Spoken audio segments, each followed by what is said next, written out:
झज्जर में कांग्रेस कार्यकर्ताओं ने गांधीगिरी दिखाकर सरकार के खिलाफ प्रदर्शन किया। कांग्रेस कार्यकर्ताओं ने भैंस के आगे बीन बजाकर कृषि कानून का विरोध किया।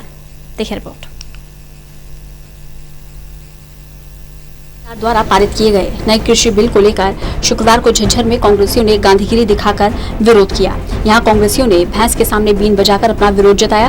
पूर्व शिक्षा मंत्री और विधायक गीता भुक्कल के नेतृत्व में कांग्रेस कार्यकर्ता झज्जर के पंडित श्रीराम शर्मा पार्क में इकट्ठा हुए, जहां उन्होंने गांधी की मूर्ति पर पुष्प अर्पित किया और अपने धरने की शुरुआत की।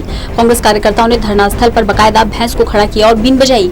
उनका कहना है कि कृषि कानूनों को लेकर किसान, मजदूर, आड़ती और आमजन के अलावा पूरा विपक्ष लंबे समय से विरोध जता रहा है, लेकिन जिस तरह इन कृषि विधेयकों को लोकसभा और राज्यसभा में पास किया गया, उससे साफ झलकता है कि सरकार की स्थिति ऐसी है जैसे भैंस के सामने बीन बजाना। देखिए, आज राष्ट्रपिता महात्मा गांधी जी की जयंती है। सत्य और अहिंसा के वो प्रतीक थे। हम उनको उनकी जयंती के अवसर पर नमन करते हैं। पूर्व प्रधानमंत्री लाल बहादुर शास्त्री जी की भी जयंती है, जिन्होंने जय जवान और जय किसान का नारा दिया। हम उनको भी नमन करते हैं। और हम जो भारत सरकार काले कानून लेकर आए हैं किसानों के विरोध में, उसके विरोध प्रदर्शन में भी आज हमारा ये धरना यहाँ पर हमने देने का काम किया है। जिस प्रकार से ये अध्यादेश थे, लोकसभा में, राज्यसभा में धक्काशाही करते हुए संविधान की और कानून की धज्जियां उड़ाते हुए इन्होंने इन अध्यादेशों को कानून का रूप दिया है, उसका पूरे देश भर में विरोध हो रहा है। और आज हमारे झज्जर में हमारे सभी साथियों ने हमारी भैंस के आगे बीन बजाए, क्योंकि जो काले कानून है, जब हम कह रहे हैं ये गलत है, सरकार मान नहीं रही है। जैसे कि भैंस के लिए काला अक्षर भैंस बराबर होता है, और जैसे ये काले कानून उनके लिए भैंस के बराबर है, उसके आगे बीन बजाने का कोई फायदा नहीं।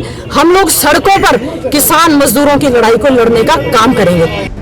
इसके अलावा कांग्रेसियों ने हाथरस में हुए गैंगरेप के मामले पर भी रोष जताया। पूर्व शिक्षा मंत्री गीता भुक्कल का कहना था कि पीड़िता के मौत के बाद माता पिता को पीड़िता की शक्ल तक नहीं देखने दी। ये कितने शर्म की बात है। इतना ही नहीं, राहुल गांधी और प्रियंका गांधी के साथ जब कांग्रेस पदाधिकारी और कार्यकर्ता हाथरस पीड़ित परिवार से मिलने पहुंचे, तो उन्हें भी रास्ते में रोककर गिरफ्तार कर लिया गया। ये सरकार की दकियानूसी सोच का उदाहरण है। हत्या के बाद देखो, उसकी अंत्येष्टि में उनके परिवार के लोगों को जाने नहीं दिया।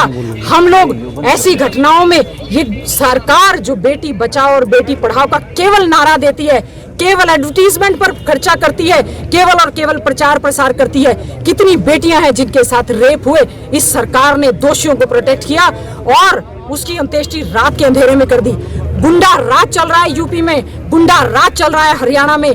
अगर हमारे नेता केवल परिवार से मिलने जाना चाहते हैं, उनके ऊपर भी लाठीचार्ज की जाती है।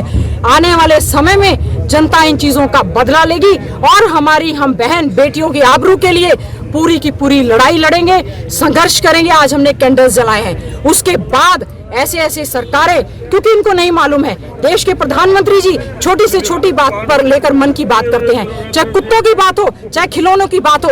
क्या उनको ये खिलौनों जैसी मासूम बेटियां नजर नहीं आई जिनके साथ रेप हुई, हत्या हुई और उसके बाद उनकी अंत्येष्टि हुई?